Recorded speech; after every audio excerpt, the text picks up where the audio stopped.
Hi అండి. అందరికీ నమస్తే. నా ప్రాణం నువ్వేలే పార్ట్ 20. సాత్విక్ ఆ కృతిని ఎలాగైనా నా సొంతం చేసుకోవాలని ఎన్ని ప్రయత్నాలు చేసినా కానీ అది నా నుండి తప్పించుకుంటుంది. ఒక రకంగా అది నా నుండి తప్పించుకోవడానికి ఆ వైభవ్ కూడా ఒక రకంగా కారణం. అందుకే వాడిని చలనం లేకుండా జీవోత్సవంలా చేశా అంటాడు రాజేష్ ని చూస్తూ. రాజేష్ అంటే వైభవ్ గారు అలా అవటానికి కారణం మీరా అంటాడు షాక్ అయ్యి. ఆ నేనే, లేకపోతే నన్నే ఎదిరించాడు వాడు ఆ కృతి కోసం. అప్పుడే నిర్ణయించుకున్నా, నన్ను ఎదిరించిన వాడు ఈ భూమి మీద ఉండకుండా చెయ్యాలి అనుకున్నా. కానీ ఎంతైనా ఫ్రెండ్ అని వదిలేసా. కానీ ఆ కృతిని మాత్రం వదలను. అది ఎప్పటికైనా నా చేతుల్లో నలిగిపోవాల్సిందే అని వికృతంగా నవ్వుతాడు. కృతి ఇంటికి వెళ్లి తన గదిలోకి వెళ్లి బెడ్ పై పడుకుని ఏడుస్తూ, అశ్వత్ గారు నన్ను ఎంతలా ప్రేమిస్తున్నారో తెలిసి కూడా ఆయన్ని బాధ పెట్టాల్సి వస్తుంది. నన్ను క్షమించండి అశ్వత్ గారు. నేను మీ కళ్ళ ముందే ఉంటే మీరు ఇంకా నాపై ప్రేమను పెంచుకుంటారు. నేను ఇక్కడ ఉండకూడదు అని కబోర్డ్ లో బట్టలు సర్దుకుని వెనక్కి తిరిగి చూసేసరికి అశ్వత్ బెడ్ పై కూర్చుని ఉంటాడు. అశ్వత్ ని చూసి వెళ్ళబోయేదలా ఆగి చేతిలో బ్యాగ్ కింద పడేసి అశ్వత్ వైపు చూస్తుంది. అశ్వత్ లేచి కృతి వైపు చూస్తూ, వెళ్ళు, వెళ్ళాలని డిసైడ్ అయ్యావు కదా, వెళ్ళు అని కింద ఉన్న బ్యాగ్ చేతికిచ్చి కళ్ళల్లో వస్తున్న నీటిని ఆపుకుంటూ, వెళ్ళు బంగారం, వెళ్ళు. నీకు ఇష్టం లేనిది, నీకు నచ్చనిది నేనేది చేయను. నీకేది ఇష్టమో అదే చెయ్యి. కానీ ఒక్కటి మాత్రం గుర్తుపెట్టుకో, అసలు అమ్మాయిలంటేనే పడని నేను ప్రేమిస్తానని ఎప్పుడూ అనుకోలేదు నిన్ను చూసే వరకు. నువ్వు నాకెందుకు దూరంగా వెళ్తున్నావో నాకు తెలియదు, కానీ నా ప్రాణం ఉన్నంత వరకు నీ పేరే తలుస్తూ ఉంటుంది. నా ఊపిరి ఆగే చివరి క్షణం వరకు నీ గురించే ఆలోచిస్తూ ఉంటాను. నువ్వు వెళ్తే నేను నిన్ను మర్చిపోతాను అనుకుంటున్నావా? అది ఎప్పటికీ జరగదు అని నుదుటి మీద ముద్దు పెట్టుకుని, వెళ్ళు కృతి, వెళ్ళు అంటాడు. కళ్ళల్లో నీళ్లు వస్తూ ఉంటే కృతి చేతిలో ఉన్న బ్యాగ్ కింద పడేసి అశ్వత్ ని హత్తుకుని మౌనంగానే ఏడుస్తుంది. అశ్వత్ కృతిని హక్ చేసుకోవడంలోనే తెలుస్తుంది తను ఎందుకో చాలా బాధపడుతుంది అని. కాసేపటికి కృతి అశ్వత్ కి దూరం జరిగి, సార్ నన్ను మర్చిపోండి అని చెప్పేలోపు అశ్వత్ ఆపు అన్నట్లు చెయ్యి చూపించి, బంగారం, పాత సినిమాలోలా నేను మీకు సరిపోను, నాకు ఆస్తి అంతస్తు లేదు, మీకు తగిన అమ్మాయిని చూసుకుని పెళ్లి చేసుకోండి అని 90లో డైలాగ్స్ అన్ని చెప్పొద్దు అంటాడు. కృతి, సార్ నేను చెప్పేది వినండి. ఆంటీ అంకుల్ మీ పెళ్లి గురించి చాలా కలలు కని ఉంటారు. మా అబ్బాయికి ఇలాంటి అమ్మాయి రావాలి, అలాంటి అమ్మాయి రావాలి, చాలా చదువుకుని ఉండాలి అని ఏవేవో ఆశలు పెట్టుకుని ఉంటారు. అశ్వత్, అమ్మ గురించి నాకు తెలియదు, కానీ నాన్నకు మాత్రం నువ్వంటే చాలా ఇష్టం. నువ్వే తన కోడలు కావాలి అనుకుంటున్నారు. ఇది నిన్ను ఒప్పించడానికి చెప్పట్లేదు.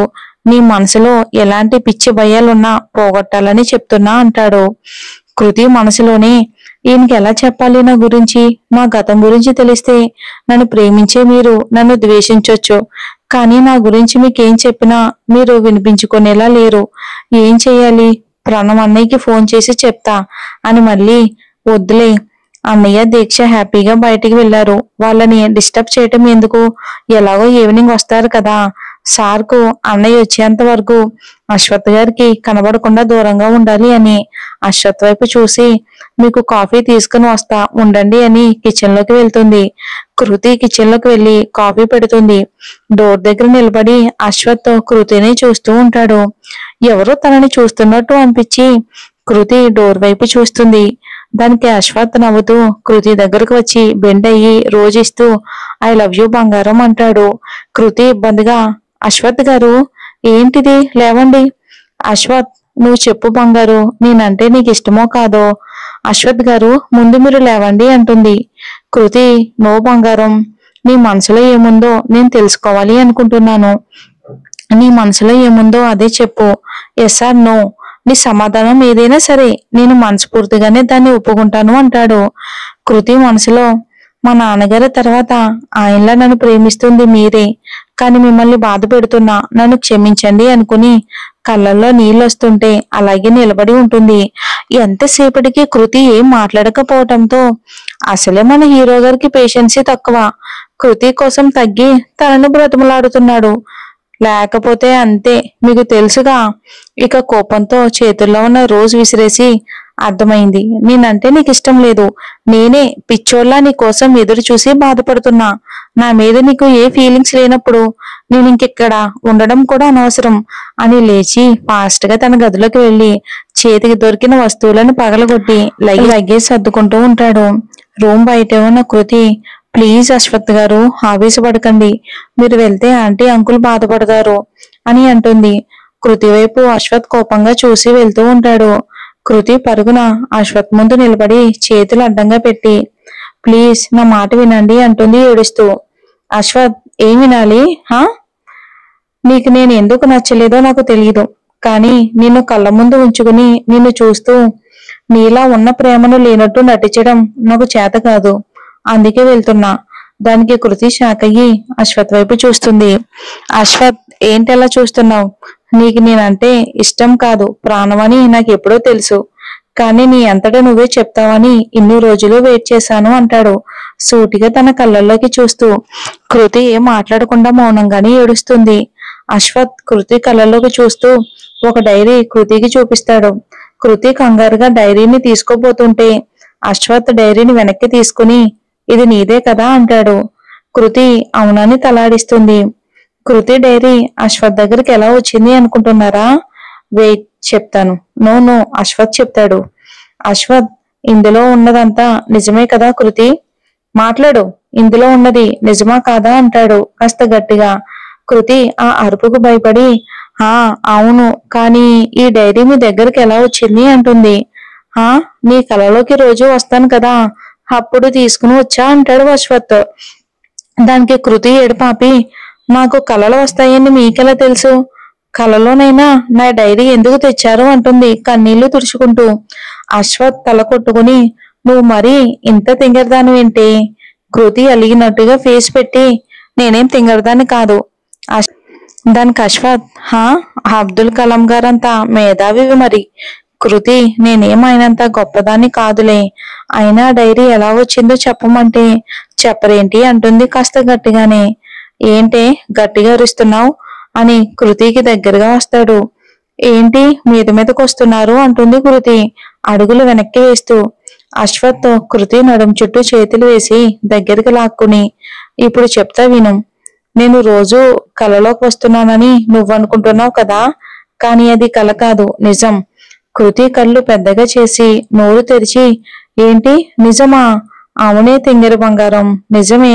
అది కళ అనుకునే నువ్వు రోజు నాపై నీకెంత ప్రేమ ఉందో చెప్పేదానివి. నేను ప్రేమిస్తున్నానని నేను తెలుసుకున్నాకనే నీకెన్నోసార్లు చెప్దామని అనుకున్నా, కానీ నీ మనసులో ఏముందో తెలుసుకోకుండా చెప్పడం కరెక్ట్ కాదని అనుకునే టైంలో ఒకరోజు నేను చూడాలని వచ్చినప్పుడు అర్థమైంది నువ్వు కూడా నన్ను ప్రేమిస్తున్నావని. నువ్వు కూడా నన్ను ప్రేమిస్తున్నావని తెలిసాకనే అని ఆగి చిలుపుగా కృతి వైపు చూస్తాడు. కృతి ఏడుపు మొహం పెట్టుకుని బుగ్గలపై చేతులు పెట్టుకుని, అంటే రోజు నైట్ కలలో పెట్టే ముద్దులు మీరు నిజంగానే పెట్టారా అంటుంది. అశ్వత్, అవును, అందుకే నిన్ను తింగరదానివి అనేది. కలలో పెట్టే ముద్దుకు రియల్ గా పెట్టే ముద్దుకు తేడా కూడా తెలీదు. కృతి, నేనేం తింగరదాన్ని కాదన్నానా అంటుంది. అశ్వత్, నువ్వు పెద్ద మేధావులే కాని ఎప్పటికైనా నిజం చెప్పు. మనసులో అంత ప్రేమ పెట్టుకుని ఎందుకు దాచాలని చూస్తున్నావు అంటాడు. దానికి కృతి ఏం మాట్లాడకుండా సైలెంట్ గా ఉంటే, సరే బంగారం, ఇక నిన్ను అడిగి ఇబ్బంది పెట్టను అని బయటికి వెళ్తూ ఉంటే కృతి ఏడుస్తూ వచ్చి వెనక నుండి అశ్వత్ ని హత్తుకుంటుంది. వెళ్ళొద్దు, మీరు దూరంగా వెళ్తూ ఉంటే ప్రాణం పోతున్నట్టు అనిపిస్తుంది అని ఏడుస్తూ ఉంటే అశ్వత్ తన వైపుకు తిప్పుకుని కన్నీరు తుడిచి, ఇంత ప్రేమ పెట్టుకుని మరెందుకు ఇలా నన్ను బాధ పెట్టి నువ్వు బాధ పెడుతున్నావు? నా గతం తెలిస్తే మీరు నన్ను ఎక్కడ దూరం పెడతారోనన్న భయంతో ఇన్ని రోజులు నా మనసులో ఉన్న ప్రేమ బయట పెట్టలేదు. అసలేం జరిగిందంటే అని చెప్పబోతూ ఉంటే అశ్వత్ తన నోటికి చెయ్యి అడ్డు పెట్టి, చూడు బంగారం, నీ గురించి తెలుసుకుని ప్రేమించలేదు, ఇప్పుడు తెలుసుకోవాలి అనుకోవట్లేదు. నీ గతం ఏదైనా నాకు అనవసరం, నాకు కావాల్సింది నువ్వు అంటాడు నుదుటిన ముద్దు పెట్టుకుంటూ. కృతి, అది కాదు అశ్వత్ గారు, నేను చెప్పేది వినండి.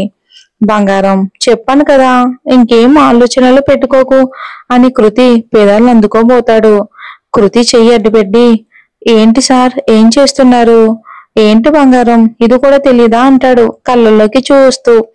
కృతి సిగ్గుతో తలదించుకుంటుంది. అశ్వథ్, బంగారం, నువ్వు అలా సిగ్గుపడకే. మన పెళ్ళయ్యేంత వరకు నాకు పిచ్చి పిచ్చి ఆలోచనలు వస్తున్నాయి అంటాడు బుగ్గపై ముద్దు పెట్టుకుని. కృతి, పోండి, మీరు అల్లరి చేస్తున్నారు అని అశ్వథ్ని తోసేసి వెళ్తూ ఉంటే ఎదురుగా ఉన్న ప్రణవ్ దీక్షలని చూసి కృతి తడబడుతూ, ఆ అన్నయ్య, దీక్ష మీరెప్పుడొచ్చారు? దీక్ష, మేమొచ్చి చాలాసేపు అయ్యింది. మీరే ఏదో లోకంలో ఉన్నారు వదిన గారు అంటుంది ఆట పట్టిస్తూ. ప్రణవ్, దీక్ష, ఏంటి నా చెల్లెల్ని ఏడిపిస్తున్నావు అంటాడు. అన్నయ్య, కంగ్రాట్స్ అన్నయ్య. అసలు నాకు వదిన వస్తుందో రాదో అనుకున్నా, కానీ కృతినే నా వదినగా తీసుకొస్తున్నామంటుంది. దానికి అశ్వథ్ నవ్వుతూ, నువ్వు కూడా నా ఫ్రెండ్నే బావగా తీసుకొస్తున్నావుగా అంటాడు. దానికి అందరూ నవ్వుతూ ఉండగానే సుమతి, వినోద్, మిని, భార్గవి లోపలికి వస్తారు. సుమతి, వినోద్ అశ్వథ్ అలా నవ్వడం చూసి చాలా సంతోషిస్తారు. సుమతి, ఏంటి నలుగురు తెగ నవ్వుతున్నారు? మాకు చెప్తే మేము కూడా నవ్వుతాం కదా అన్న మాటకు అందరూ సుమతి వైపు చూస్తారు. కృతి, ఆంటీ, అందరూ ఎక్కడికి వెళ్లారు అంటుంది. సావిత్రమ్మ గారి మనవరాల బారసాల ఫంక్షన్ కి వెళ్ళాం కృతి. అవునా ఆంటీ? అశ్వథ్ సుమతి గారితో, అమ్మా, మీ నలుగురు మళ్ళా బయటికి వెళ్ళొస్తాం. సుమతి అశ్వథ్ తల నిమురుతూ, అలాగే నాన్న, వెళ్ళి రండి. మిని, బావా, నేను కూడా వస్తా అంటుంది. అశ్వథ్, అమ్మా, నేను వెళ్తామంది, మేం నలుగురు మాత్రమే అంటాడు కొంచెం సీరియస్ గా సుమతితో. భార్గవి, ఇదేం బాగోలేదక్క. ఆ కృతిని తీసుకెళ్తున్నారు కానీ నా మేనకోడలు వద్దంటున్నారు. ఏ ఆ కృతి పాటు విలువ లేదా నా ఇంట్లో నా మేనకోడలికి అంటుంది. సుమతి, భార్గవి, ఎందుకు ప్రతి చిన్న విషయాన్ని రాదంతం చేస్తావు? వాళ్ళేదో సరదాగా వెళ్ళాలనుకుంటే అని. అశ్వథ్, మీరు వెళ్ళి రండి అంటుంది భార్గవి. ఈ ఇంట్లో నా మాటకు అస్సలు విలువే లేదు, చిచి అని కోపంగా తన గదిలోకి వెళ్తుంది భార్గవి. మిని తన గదిలోకి వెళ్ళి, అత్తయ్య ఏదో చేస్తుందని నేను సైలెంట్ గా ఉన్నా, కానీ అత్తయ్య వల్ల ఏమీ కావటం లేదు. ఇక అత్తయ్యని నమ్ముకుంటే లాభం లేదు. చూస్తూ ఉంటే రోజు రోజుకి ఆ కృతి బావకు దగ్గరై ఈ కోట్ల ఆస్తికి యజమానురాలైపోతుంది. అలా నేను జరగనివ్వను అని ఎవరికో ఫోన్ చేసి మాట్లాడుతుంది. ఇక భవ్య ఇంటికి వచ్చి ఫ్రెష్ అయ్యి, అవును, కైవల్య ఏదో ఫోటో పంపించానంది అని వాట్సాప్ లో ఫోటో చూసి కరెంట్ షాక్ కొట్టిన తానేలా బిగుసుకుపోతుంది. కాసేపటికి తేరుకుని, ఇదేంటి, మా బాస్ ఫోటో పంపిందేంటి అని కైవల్యకి ఫోన్ చేస్తుంది. ఇక రాజేష్ సాత్విక్ దగ్గరికి వెళ్ళి, సార్, మళ్ళీ ఒకసారి ఆలోచించండి. అశ్వథ్ సార్ కి చాలా పేరు పలుకుబడి ఉన్నాయి. ఇలా చేస్తే అతను ఊరుకుంటారు అనుకుంటున్నారా అంటాడు. సాత్విక్, ఇప్పటికే కృతి విషయంలో చాలా లేట్ చేశాను, ఇక లేట్ చేయను అంటాడు. అశ్వథ్, కృతి, దీక్ష, ప్రణవ్ అందరూ కలిసి ఒక రెస్టారెంట్ ముందు కారాపి లోపలికి వెళ్తారు. అశ్వథ్ అందరినీ టెర్రస్ పైకి తీసుకుని వెళ్తాడు. అక్కడికి వెళ్ళగానే అందరూ షాక్ అయ్యి అలా చూస్తూ ఉండిపోతారు. మరి ఏంటో సర్ప్రైజ్ వచ్చే ఎపిసోడ్ లో చూద్దాం.